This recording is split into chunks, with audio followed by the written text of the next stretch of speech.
जीवन और मृत्यु के बारे में ज्यादा जानकारी किसी को नहीं होती है। हर व्यक्ति अपनी अलग अलग धारणा बनाए हुए बैठा है, मगर इसके बारे में सभी को सही से जानकारी होनी ही चाहिए, क्योंकि हम सभी को ये तो पता ही है कि हमें कर्म के हिसाब से ही फल मिलते हैं और वो इसी जन्म में हम भोग कर ही जाते हैं। अगर बात करें पुराणों की, तो पुराण में भी जीवन और मृत्यु के बारे में बहुत ही विस्तार से बताया गया है। गरुड़ पुराण में तो मृत्यु के बारे में बहुत ही संक्षिप्त में बताया गया है। इसके अनुसार व्यक्ति की मृत्यु के लिए भी समय होता है।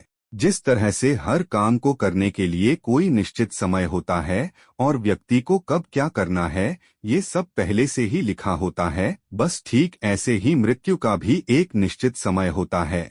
जिस वक्त आपकी मृत्यु लिखी होगी उसी वक्त आपको जाना होगा। इसके अलावा एक और मृत्यु के बारे में आप सभी ने अवश्य सुना होगा, जिसे अकाल मृत्यु कहते हैं। अक्सर आपके आसपास के लोग अकाल मृत्यु के बारे में बातें किया करते होंगे। क्या आपको पता है कि अकाल मृत्यु आखिर होता क्या है और जब किसी व्यक्ति की अकाल मृत्यु हो जाती है तो उसके बाद क्या होता है? अगर नहीं तो आज इस लेख में आपको हम इसी के बारे में बताने जा रहे हैं। अकाल मृत्यु क्या होता है? अगर हमें ये जानना है कि अकाल मृत्यु होने के बाद क्या होता है, तो उससे पहले हम सभी के लिए ये जानना बेहद जरूरी है कि आखिर ये अकाल मृत्यु होता क्या है। गरुड़ पुराण के अनुसार हर व्यक्ति के जीवन के 7 चक्र होते हैं। हर मनुष्य को जीवन में इन 7 चक्रों को पूरा करना रहता है। अगर कभी कोई मनुष्य इन 7 चक्रों को पूरा नहीं कर पाता है या फिर कह लीजिए कि वो अकाल मृत्यु को प्राप्त हो जाता है, तो मरने के बाद भी उसे कष्टों से छुटकारा नहीं मिलता है।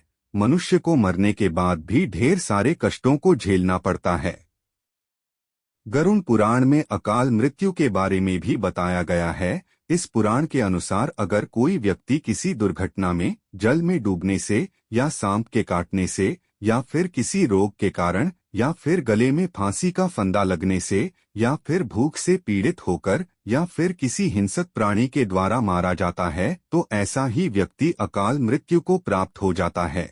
ऐसा गरुड़ पुराण के सिंहावलोकन अध्याय में बताया गया है। इसके अलावा बहुत से लोग ऐसे भी हैं जो आत्महत्या कर लेते हैं, लेकिन गरुड़ पुराण में उसी आत्महत्या को सबसे ज्यादा घृणित और निंदनीय अकाल मृत्यु बताया गया है। अकाल मृत्यु हो जाने के बाद क्या होता है? परंतु जो आत्मा होती है वो वहीं आसपास भटकती रहती है या फिर शरीर के किसी हिस्से के पास में ही रहती है।